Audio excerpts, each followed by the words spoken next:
Jesus. Oh, Lord.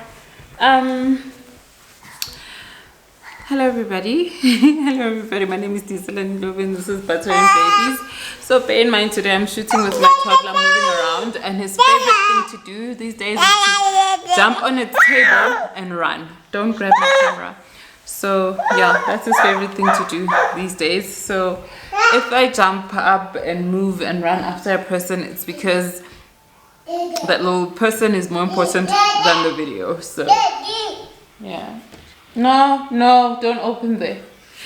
Anyway, did I say hello? Name is Tiselani Ndlovu, and today I just wanted to share why my toddlers do not watch cocomelon. Well, you know, a couple of years ago there was this whole huge buzz online that I saw. I don't know if it had been there for a while. I don't know how long cocomelon has been there, but then every time I went online, like whether it was Facebook, you'd see people complaining about cocomelon, but complaining but not complaining. Like, oh my gosh, my kids just watch cocomelon all day, and then oh my gosh, you find yourself enjoying the song, and you find yourself singing along eventually to the cocomelon songs and blah blah blah. I mean, it was a huge thing, and it seemed like everybody's child was watching cocomelon.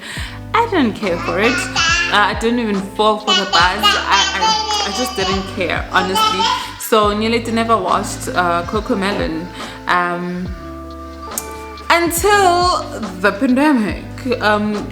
Kids were not going to school, and so now everyone was forced to be in the house all the time, and so the older kids had to play with the younger kid, and you know, they somehow got tired of running after, because you know, when a toddler is a toddler, they keep running around. When she was 1 now, she was just running, and because when we went into the pandemic, I think she was around 7 months. Get off the table. She was around 7 months, and when she turned 1 and she started walking, my gosh, it was hard to contain her. Just like I'm struggling with Ndlela right now. Get off the table. What are you eating? Oh my gosh. It was super hard to contain her. And so one of the kids decided, hey, why don't I just put cocomelon for her? Yes, I don't even know where I was before I got disturbed, but now toddler is somewhere. And just never caught onto the cocomelon hype until the pandemic, and the girls just wanted to contain. Yes, that's where I was. They wanted to contain Nyeleti. They couldn't. They were tired. If they were sitting down and watching something, she would run off. And so what they would do was to put cocomelon on, and they would just get onto their devices, and then Nyeleti would just sit there and literally just sit there, from this toddler that was running around, jumping on tables and making a mess, to a kid who would just sit in front of the TV and just be so zombified. Like, honestly, she would go from wreaking havoc to just, and at that point she wasn't even speaking yet, right? So she would just sit there and just be so, like, I don't even know what other word other than zombified, you know. She'd sit there and be so super zombified and just be sucked into this world, and she wouldn't do anything. So they'd play that entire, like, they would play it the whole day, and she would sit there and should be, and then she wouldn't sleep at night, obviously, because, you know, the more she watched it, it was the more her behavior changed, you know. She went from, so look, she wasn't a great sleeper, I'm not gonna lie about that, even before cocomelon, but what I was sure of was that even if she didn't sleep at night, during the day she would then sleep. She was like, oh, during the day she didn't cry, she didn't, you know, at night, oh, it was a party, crying, but during the day she would be well behaved, you know. Yes, run around and all of that, but there was no crying, and there was she would sleep, and she had a routine. 9 o'clock she would sleep, and then she would have her nap again around 1 and 3, and you know, it was like clockwork, and we all knew it, right? But came cocomelon, and then she just started having tantrums, like hectic tantrums. Well,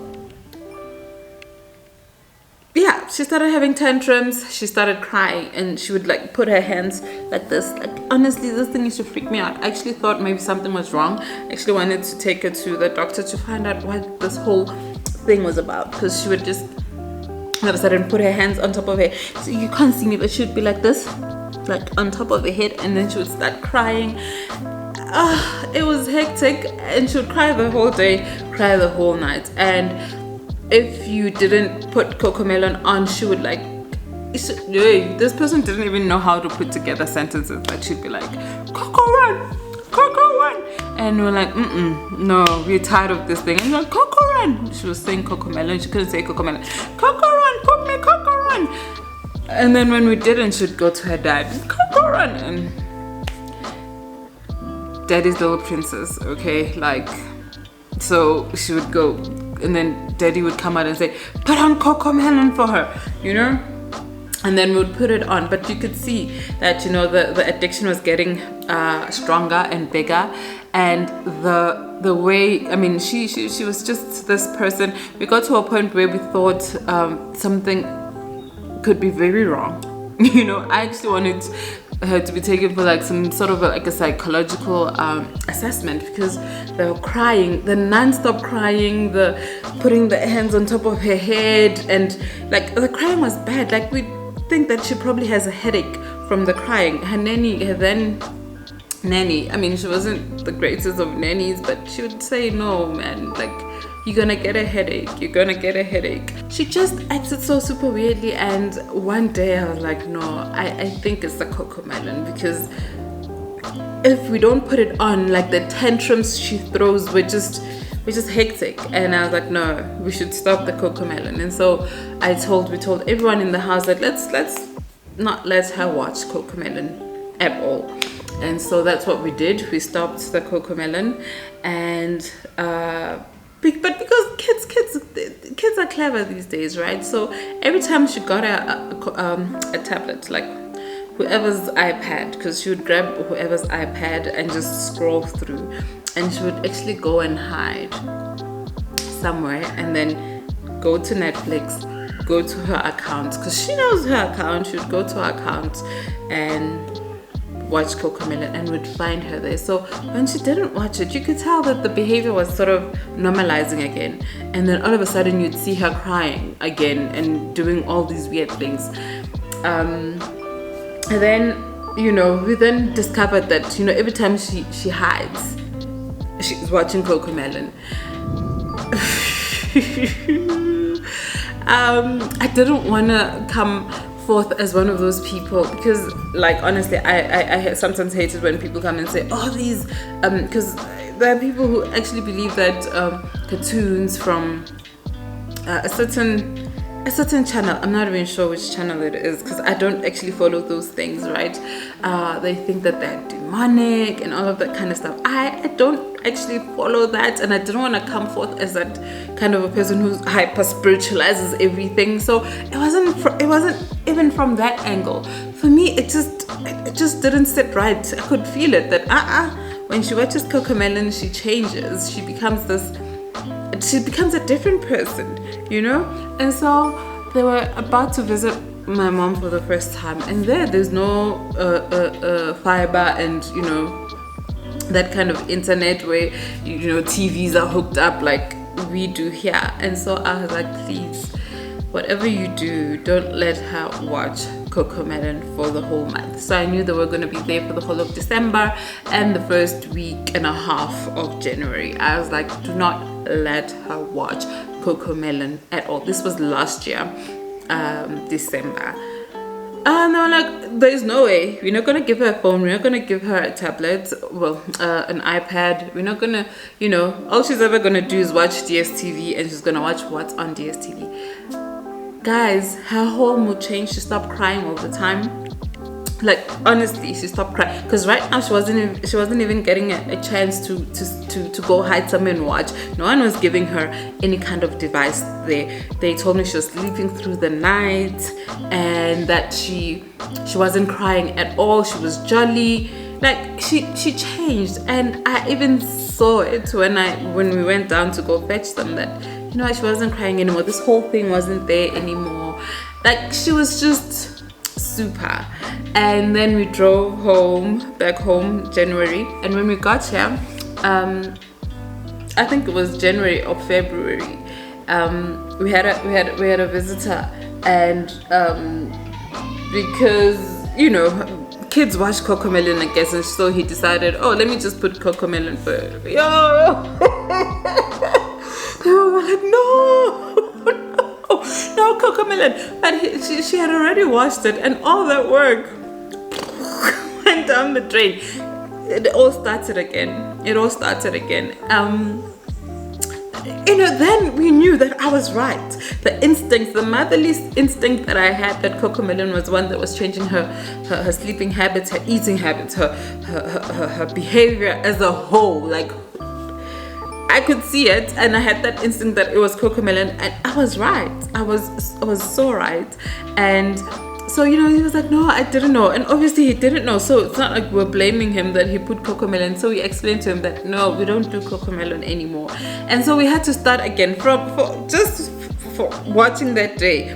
It was a whole, we had to start from scratch, trying to sort of detox cocomelon from her, But then, she then got back to that. And so after that, I knew that none of my kids are going to watch cocomelon. So Nhlelo, who is 1 year old right now, has never ever watched cocomelon. I don't want to go through that again. I mean, this is the reason why my kids don't watch cocomelon. I know a lot of toddlers thrive on cocomelon, and they love cocomelon. And I mean, the views on YouTube are massive, and then it's on Netflix as well. And I don't know if it's true for every kid, but then this is where I somehow my thoughts were validated or backed up. I then I've got a subscription with Parent. Like an email subscription, like newsletter subscription with Parent. Is it called Parenting or Parent magazine? And then they had a whole article about how cocomelon is not exactly great for your kids because it is designed to zombify kids. It's designed, like, all the repetitive singing. I mean, they don't even talk. They sing from start to finish. To be honest with you, that thing drove me crazy. Honestly, it drove me crazy. I hated it. I never liked it. I know parents, say, I love to oit apples and bananas. I don't know. Like, that thing really irritated me. But the article actually kind of validated my thoughts, I guess, because they said that all the colors, all the way it was made, it was designed to somehow just mesmerize a kid, to have them sit there and just be zombified and just be sucked into that world and just sit there. And what it actually does is that it hyper stimulates children, and so when they're hyper stimulated, they will cry a lot, they will misbehave. They will do all these things that are out of character because of hyperstimulation. I know that with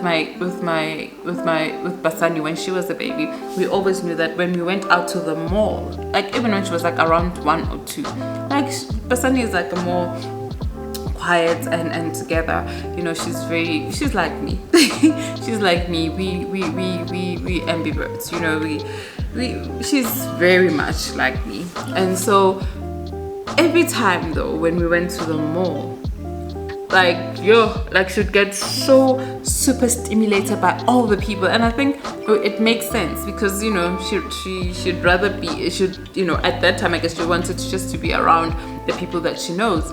But seeing all those people, to her it was exciting, but she'd get so super stimulated that sleeping would be a problem. She'd now start running around and doing things that are out of character for her. Instead of just being that quiet person, she'd just now become this wild little kid that's running and doing things that are hectic because she was overstimulated. So when kids are overstimulated, I am not a professional, but this is what I have experienced as a parent for 13 years, is that, you know, when kids get overstimulated, they act out of character. And so what I read from the article is that thing, the way it is designed, the cocomelon, the way it's designed to hyperstimulate, overstimulate children, the over repetitive singing, and just the singing that just goes on and on and on and on and on, and then the